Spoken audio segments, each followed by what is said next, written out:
Hello friends, welcome to our today's Spark session. In this series, we are learning about the basics of Apache Spark. And in our today's video, we will see what are all the types of transformation that is available in Apache Spark. In our last video, we saw what is transformation and what is action and what is the lazy evaluation. If you have missed that video, I will give that an I button. Please have a look into it before moving on to this video. That being said, we have two types of transformation in Apache Spark. One is a narrow transformation and another one is a wide transformation. We will use Scala as a programming language to see this, and we will use Databricks Community Edition to have a demo. That being said, let us move on to our today's session. This is the sample representation of narrow transformation and wide transformation. What is narrow transformation is nothing but it will not involve any shuffle during the process, and it will directly process the partition into our output. You can see here we have three partitions, and whatever the transformations that we apply without any shuffle, it will create a resultant partition. But whereas in wide transformation we have three partitions, but whereas while creating a resultant partition, it is involving lots and lots of shuffles, like the data is transferred across the partition. This is what the wide transformation is. In wide transformation, the resultant data set might have three partitions, or else it might have a reduced number of partitions, like say 1 or 2, or else it might have n number of partitions as well.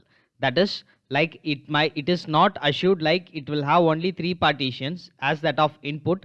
It might have increased or the decreased number of partitions depending upon the shuffle it is happening. So that being said, what are all the transformations that is available for narrow and wide is the commonly used are map, flat map, map partition, filter, sample, union. These all comes under narrow partition, which will not involve shuffling.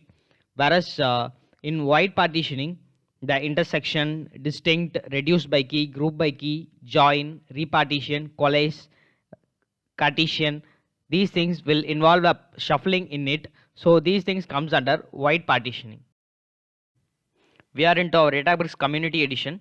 I also started the cluster and created a notebook in Scala. Let us go through the notebook. The dataset that we are using is a bankchunker.csv file, which we have used in our last video. I will give the link in the description of this video as well. You can go ahead and download this file. That being said, as a first step, let us define the data path. And let us read our file as well. Let me display the data. We are not going in detail about the data since we had this in our last videos as well.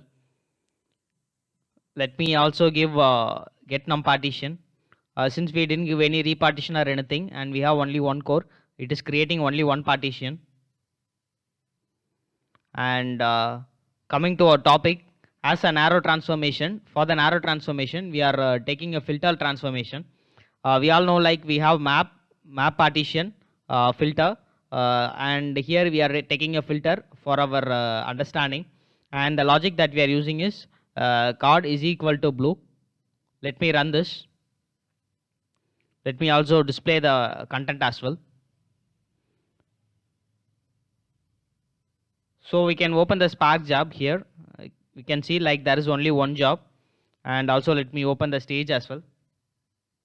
So here you can find there is nothing, like we can find there is no exchange. And let me open the SQL as well and narrow transformation, and here you can find it is as simple, scanning the CSV file, filtering, and it is collecting the data. So this is what the narrow transformation is. It will not involve any shuffle in the data, and whatever the input partition we have will be in output partition. If we have a 5 input partition, then we will have a 5 output partition. So it will always be equal. Now let us move on to a wide transformation. For the wide transformation, we are using a distinct transformation, and we will have one more. Let me run this first, and also let me display the wide transformation. So it completed. Let us open the Spark job. Here you can see since we have a shuffle, there is around 5 jobs that got ran, and let me open the stage. Here you can find it automatically involved the exchange, which is nothing but a shuffling in it. So if you open the display, you can see it involved scanning and then aggregation and then exchange and then again aggregation. So this is what the white transformation is, which involves shuffling in it. Let me print the number of partitions from the output side. So here you can find 200. This 200 is nothing but the default shuffle partition. About this we will see in our next video. For now I am passing this topic and we are moving ahead with our today's topic, and let us see if I give repartition of 2, what's happening now. So I ran this and I am displaying the content as well. So here you can find still it is only one stage, but even if it is one stage, if I go and click here, you can see it has exchange, which is nothing but a shuffling. So repartition is also a white transformation which involves shuffling in it, and by this we can understand like it will create from one partition, it can able to create 200 partition, or else it can create 2 partitions at a time. So that is what the white transformation is. Let me print the end result. So here you can find it is 2. So that's it for today, guys. Hope you understood this concept. Try this in your own machine and let me know if you face any issues. If you enjoy this content, please give a thumbs up signal and also subscribe to my channel. Thanks for watching.